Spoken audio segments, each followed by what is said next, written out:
There are a lot of ups and downs that come when your kids play sports.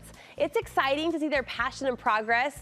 It's hard, though, to see them lose, and those losses are inevitable. So how can we help our children move through the tough emotions that come after the game?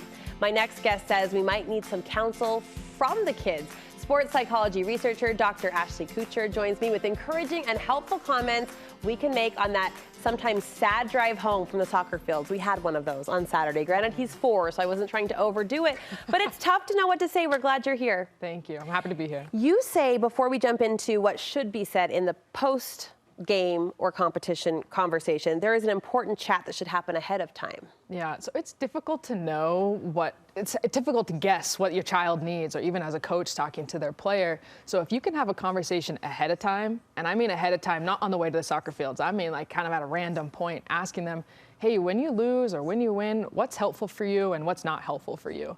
And it might be difficult for the athlete, depending on their age, to know, here's the perfect thing that you should say. Right. But they'll probably be able to say, here's what's not helpful, and that's valuable information. So we're catching them in an offbeat moment, kind of disarming them with that little 1-2 pep talk. You know, it's funny, I can't relate to the soccer talk, but growing up, I had a very, very talented BFF who did really well when it came to school plays and school chorus and musicals and all things that I aspire to be better at. And my mom said, what are you going to do when you see her name as the lead in the school play? And we talked through that ahead of time, and it was so helpful. That role playing is so valuable. Yeah, it is, for the kid and for the parent. Yeah. Right, for both.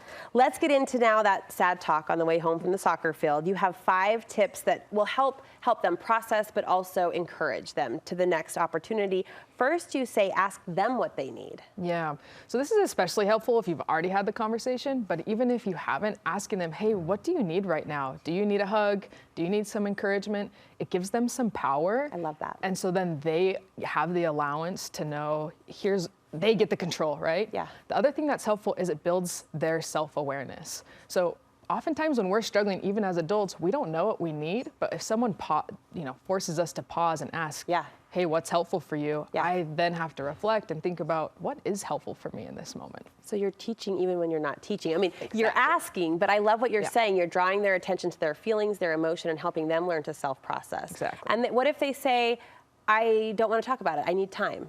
We honor that, we respect that? We honor that, and we respect that. Okay, all right, step number 2, we validate. Yeah, so it's really important to validate their emotions. It's natural to feel upset or angry or frustrated after you have lost or haven't played well, and that's okay. And so being able to validate that helps them know it's okay to feel this way, and I want to learn how to manage my emotions.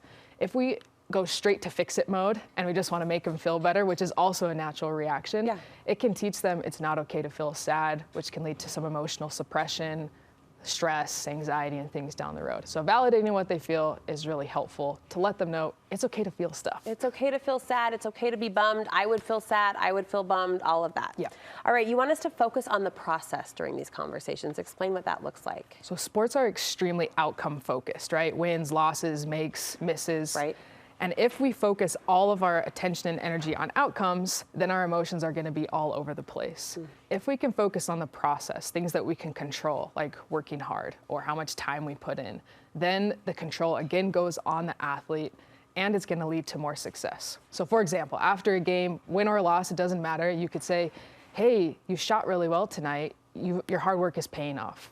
So the focus is now on the hard work rather than they only get the comments and praise when they do well, and then nothing when they don't do well. I love that. To that point, can I put you on the spot a little bit? How Sure. do you feel about parents who reward per goal or per basket, or maybe there's $1 for every score goal that you make? Is that helpful? Is that harmful? It can be, right? There's different types of motivation. So that is much more of an extrinsic, external motivation.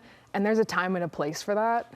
And also if there's ways that we can instill this internal motivation, or again, focusing on what the person can control. If we focus too much on outcomes, on just the grades, we miss all the steps to get there.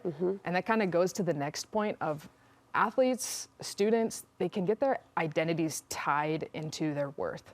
So an athlete, especially farther along they get in their career, might think, I only have value as a person when I play well. When I succeed. And that's a problem. Yeah. So that's why we want to have, you can, reward those outcomes, but you also want to be rewarding and talking about the way that they got there. So it's keeping that perspective, right, that they might not always have.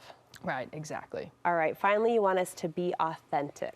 Yeah, so we don't want to be overly kind, right? That can come across as disingenuous or just as flattery. They're gonna sniff you out, Mom. They're gonna see right through Okay. it. So we want to be authentic, and there's a time and a place for some feedback. The tip that I would give in that case is ask for permission. So if you are thinking of something as a coach, as a parent that might help your child, ask them, hey, this might be helpful, can I share it?